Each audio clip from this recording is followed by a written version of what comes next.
L'Afrique se fait exploiter par tous les pays du monde, tout le monde le sait. Moi, président des États-Unis, je sais de quoi je parle. Il y a des gens qui disent on est tellement déçus, on attendait qu'Obama fasse quelque chose pour l'Afrique et tout.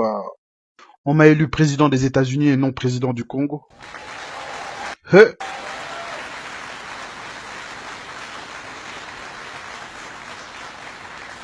Maintenant, pour ceux qui dormaient, je veux réveiller un petit peu. Tout le monde sait que l'Afrique a souffert de 400 ans d'esclavage. Si je devais parler, en tant que descendant africain, je dirais, les Occidentaux se sont complotés pour écraser, maltraiter aussi, torturer. Ils ont traité comme des animaux les Africains. Et ça, nul ne peut le contester. S'il y a des Noirs aux États-Unis, c'est parce qu'on les a emmenés pour travailler dans les champs de coton, c'est ça. Et s'il y a des Blancs en Afrique du Sud, c'est parce qu'ils sont partis tout seuls. L'apartheid et Mandela, 27 ans de prison, mon pote. L'Afrique a connu beaucoup de problèmes dans son histoire. Tu sais ce qu'il m'a dit un jour un juif?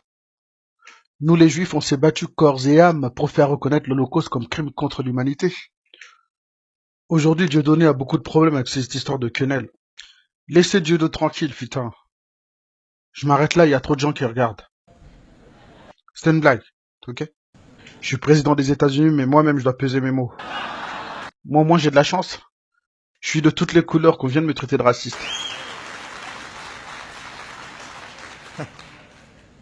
Mais Dieudonné aussi est métis. Bon, on arrête de rigoler maintenant, écoutez-moi bien. Les Juifs ont eu raison. Ils ont eu raison de se battre pour leurs droits ainsi que pour leur dignité, mais oui, c'est ça. De même que le peuple palestinien. Vous allez me dire que les Juifs sont soutenus par les Nations Unies, etc.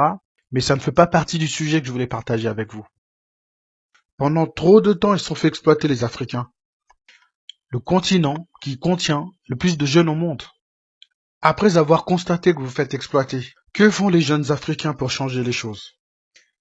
Il y en a qui disent qu'on peut rien faire. De toute façon, c'est l'Occident qui choisit nos présidents. L'Occident peut choisir vos présidents, mais il n'y a que vous qui pouvez les chasser. Vous pouvez demander à Blaise Compaoré, il mange des beignets en ce moment, je sais pas où. Vous avez le droit de vous battre pour votre liberté, votre dignité, comme le fait le peuple juif, ainsi que les peuples palestiniens. Vous devez voir ce qu'il y a derrière la montagne. Ils nous ont fait ceci, ils nous ont fait cela, arrêtez de se plaindre. Tout le monde sait combien l'Afrique a souffert, c'est bon. Quand il y a un accident, imaginez une voiture qui vous rentre dedans. La première chose qu'on fait, c'est un constat à l'amiable. Tout le monde est d'accord. L'Afrique se fait exploiter ses richesses. L'Afrique se fait exploiter par les Occidentaux. C'est un business. Mais après que beaucoup d'entre vous ont fait le constat, on reste au niveau du constat et on ne fait plus rien. Le changement en Afrique, c'est pas demain, c'est maintenant. On est d'accord? Donc il faut arrêter de faire pitié. Allez à l'école, comme moi. Beaucoup d'entre vous sont là. Ce qui les intéresse, c'est si on a liké sa photo sur Facebook. Voilà à quoi est occupée la majorité des jeunes africains. Beyoncé a pété dans l'eau. Sans même savoir qu'on vous fait regarder dans la mauvaise direction. On vous fait croire qu'un noir qui a réussi, c'est un noir qui chante ou un noir qui court derrière un ballon. Pour répondre au mec qui disait que je faisais rien pour les Africains, sache que moi aussi, je suis le produit d'un système.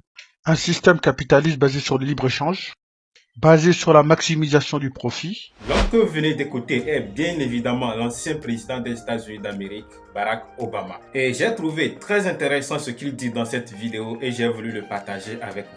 Et comme d'habitude, je vais faire mon analyse personnelle ou donner mon avis personnel sur ce qu'il a dit. De ce qu'il a dit, moi je retiens 2 ou 3 choses. La toute première chose, c'est que les Africains se plaignent trop et doivent arrêter vraiment de se plaindre.